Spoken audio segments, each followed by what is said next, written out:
바로 이제 그렇게 이슬람이 발전하고 있었을 때 유럽에는 또 다른 문제가 생겼다. 그게 바로 이제 바이킹의 시대가 오고 있었다 하는 이야기죠. 바이킹의 시대가 어떻게 오고 있었는가 하면 8세기부터 대체로 8세기부터 9세기까지 이제 그 아주 거센 바람이 일어나는데요. 오늘날 우리가 말하는 스칸디나비아 사람들, 즉 노르웨이와 스웨덴과 그 다음에 그 아래쪽에 있는 덴마크 사람들이 용선, 드래곤 보트죠. 용선이라고 불리는 그들의 특수한 배를 이용해서, 이건 속도가 빨라요. 그리고 아주 가벼워요. 이런 배를 이용해서 유럽 여러 곳을 침략합니다. 이제 노르웨이 사람들의 역할이 특히 컸는데요. 이들은 보물이 보관되어 있는 기독교 수도원을 약탈하고 여성을 납치하고 남성을 살해하고 사람들을 노예로 팔아먹고 이런 일들을 서슴지 않고 했어요. 그런데 이 바이킹들이 그 노르웨이나 스웨덴이나 덴마크 사람이 모두 바이킹은 아니고요. 그 중에 일부 전투 요원들만이 바이킹이었던 겁니다. 나머지 사람들은 농업에 종사하거나 상업에 종사하거나 수공업에 종사하는 평범한 사람들이었죠.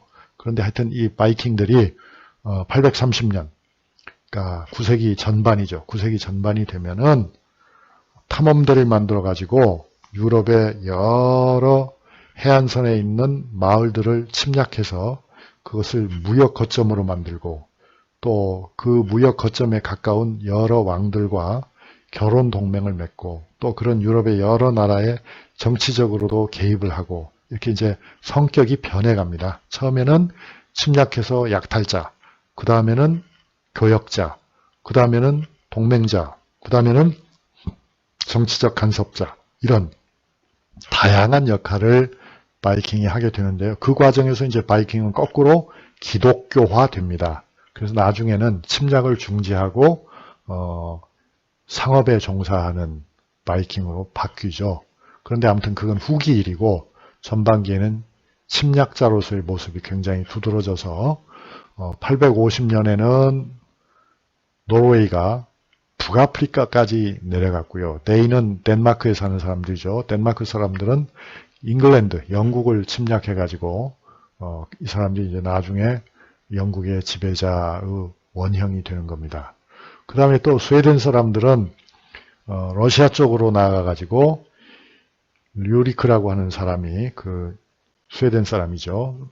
류리크라고 하는 사람이 오늘날 러시아의 키예프에다가 공국, 그러니까 하나의 봉건 제후국가를 만듭니다. 그게 858년이에요. 그러니까 이게 이제 바이킹의 모습, 실제로 바이킹이 이렇지는 않았다고 합니다만 하여튼 우리에게는 저런 모습으로 많이 소개가 되죠. 그 다음에 바이킹이 탄 용선, 배가 좁고 빠르고 가볍다. 그런 특징이 있는데 그 바이킹들이 사방을 들쑤시고 다녀가지고 이 지도에 보시다시피 어떻습니까?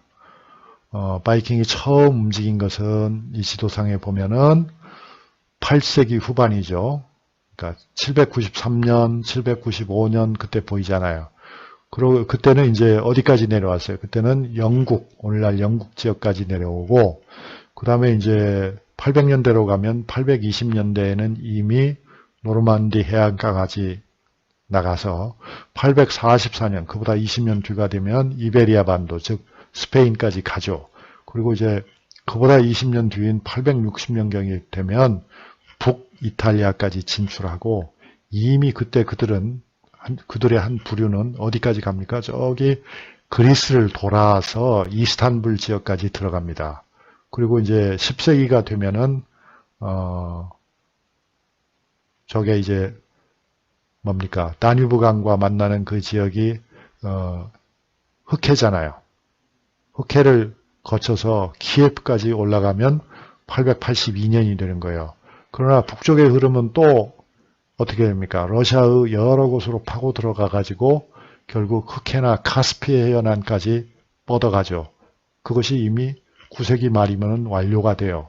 그리고 10세기가 되면 어떻습니까? 10세기가 되면은 이제 그들이 가보지 않았던 북서쪽으로 방향을 틀어가지고 아이슬란드를 거쳐서 982년이 되면 그린란드를 개척하고, 그리고 서기 1000년이 되면 참 어디까지 갑니까? 북아메리카 대륙 빈란드까지 간다. 즉 북아메리카를 발견한 최초의 인간은 바이킹이었다. 바이킹은 물론 거기서 얼마 후에 철수하기는 합니다만, 이 그림 한 장이 보여주는 건 뭐라고 생각하십니까, 여러분? 바이킹이라고 해서 무조건 침략만 하고 많은 줄 알았더니 그게 아니고, 침략을 해서 점령하고, 점령해서 거점을 만들고, 교역의 루트를 만들어내고, 국가를 만들고 했다. 그래서 결국 9세기와 10세기 사이에 유럽의 맨 북쪽에서부터 남쪽까지, 유럽의 맨 동쪽에서부터 맨 서쪽까지를 그야말로 종횡무진하게 움직이면서 교통로를 뚫어낸 것이 누구였다? 그게 바로 바이킹이었다 하는 것을 우리가 확인하게 되는 거죠. 침략자 바이킹도 맞는 이야기지만, 바이킹을 통해서 유럽은 하나로 연결되었다. 그 용선을 타고 이렇게 다 누비고 다닌 것이 좀 신기하게 생각이 되죠. 바이킹들은 돛대를 눕혔다 세웠다 하면서 배의 방향을, 배가 나아갈 방향을 정하기도 하고, 나침반을 활용해서 항해의 루트를 정확하게 잡아냈다고 하는 이야기도 있습니다. 그 나침반이라는 것은 물론 오늘날 사용하는 그런 나침반은 아니고 일종의 아주 초보적인 자석이었다고 그래요. 좀 고도로 발달된 나침반이 서양으로 들어간 것은 역시 중국을 통해서였고요.